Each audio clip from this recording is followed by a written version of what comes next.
We're going to look at Article 4 through the end of the Constitution before we get to the amendments. So the first two things I want to point out, you've probably heard of these before.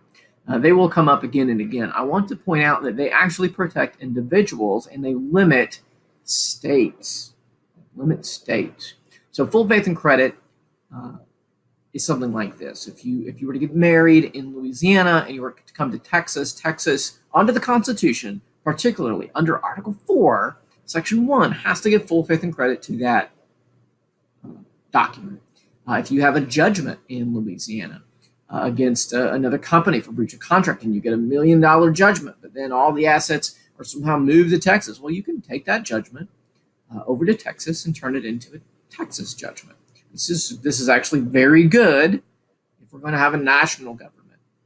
Same thing or same kind of protection here with citizens of each state. So a citizen of Louisiana, that citizen of Louisiana is entitled to all privileges and immunities, just like the citizens of Texas are if a Louisiana person comes to Texas. This is relatively straightforward in its language, but these two stretches of text are immensely important. We will come back and refer to them at various points, and especially in constitutional law 2, we will see some Supreme Court cases that have something to do with these, for sure. Section 3 has to do with new states being admitted, very important. I ask you a question now. It looks like all the land is spoken for. Could Texas split into 5 states? Could we split into 2? North Texas, South Texas, could we split into 2?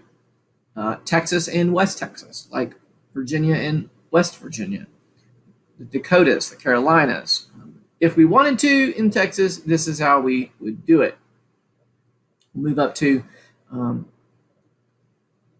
Article 4 in just a minute too. Section 4, rather. The United States shall guarantee to every state in this union a republican form of government and shall protect each of them against invasion and on application of the legislature or of the executive when the legislature cannot be convened against domestic violence. So your discussion board question is about this. It's the guarantee clause.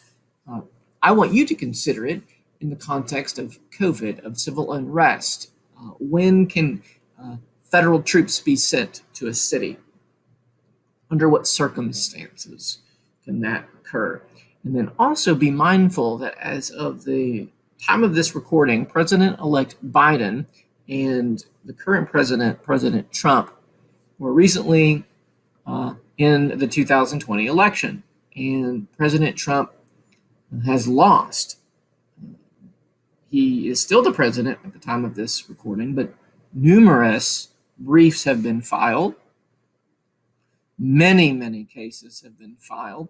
None of them to date have been successful, really at all. But there is at least there are allegations of fraud or misuse or this or that.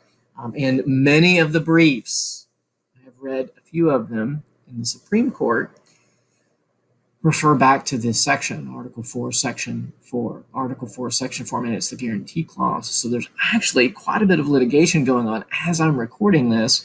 Now, I'm going to have you have your discussion board questions set up to look at sort of the second part of this, because when I originally outlined this course, that's what I want you to focus on. But since the time of that outlining, this has come about, and it's also interesting. So just know that Article 4, Section 4 is if stretches of text in the Constitution could say something like this, it's a pretty big deal right now.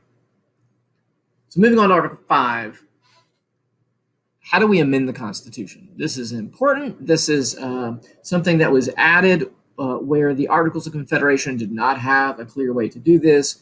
We certainly do in this Constitution. Article 5. So 2/3 of both houses or 2/3 of the several states, and that would be the legislatures of the several states. So 2/3 of those legislatures, so the Texas legislature, the Louisiana legislature, the New York. When we get to 2/3, they can call a convention.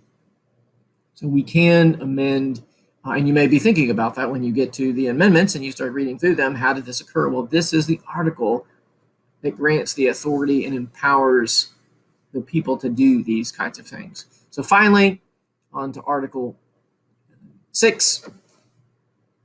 This is important to everyone to whom the United States owes money. The first sentence here. All debts contracted and engagements entered into before the adoption of this Constitution shall be as valid against the United States under this Constitution as under the Confederation. So that's a good thing if you were owed money. So let's look at Article 6, Section, or not Article 6, Section 2, but Article 6.2. This is the Supremacy Clause, and it's interesting. This Constitution, check, supreme law of the land. And the laws of the United States, check. Although there is a modifying stretch of text here. That is, laws of the United States, which shall be made in pursuance of the Constitution. So it looks like the legislature, Congress, can't make a law that offends the Constitution and say, hey, well, yes, we're changing it. We're changing the constitutional provisions by the legislature, the legislative process, because we can. No, actually, you can't, because it has to be made in pursuance of the Constitution. And apparently, especially after Marbury versus Madison, although arguably, at least philosophically, judicial review existed philosophically as an important part, maybe a necessary part of the branch of the judiciary. So keep in mind that the laws of the United States, if essentially they shall be made in pursuance thereof, that is, thereof of the Constitution. Those are supreme laws of the land. So if a law is passed and it is constitutional, it is the supreme law of the land. And then, and all treaties made or which shall be made under the authority of the United States. So treaties. Now, there's conservative scholars and there are liberal scholars and there's all sorts of people in between, and not everyone agrees on this. If we have a treaty, we're a signatory to a treaty, it is arguable that is the supreme law of the land. I would suggest that it also has to be constitutional, but I had never heard of that until law school. I took an international law class, and I started reading this text in that context, and I think it's right. The treaties are the supreme law of the land because the Constitution says so. But imagine what that looks like if you have a state legislature come up with a law, and you have all these constitutional law experts and experts in the law in America, and they didn't read one of the treaties very well. And then who gets to decide what the treaty says? Also an interesting question. So you're in your mind, you need to know that laws of the United States, the Constitution, and treaties, supreme law of the land. We'll continue here on to the final article, which is essentially the ratification. It's sort of the signature, as it were. The ratification of the conventions of 9 states shall be sufficient for the establishment of this Constitution between the states so ratifying the same. So they needed 9. And we have President George Washington signing, and then lots of other signatures here as well, along with these other articles, which are amendments. We will get to these amendments. So Congress shall make no law respecting an establishment of religion. Right, the First Amendment. We'll get to these next, for most of you next semester in constitutional law 2, but whenever you take constitutional law 2, we'll get to these. All right. What can we do in emergencies?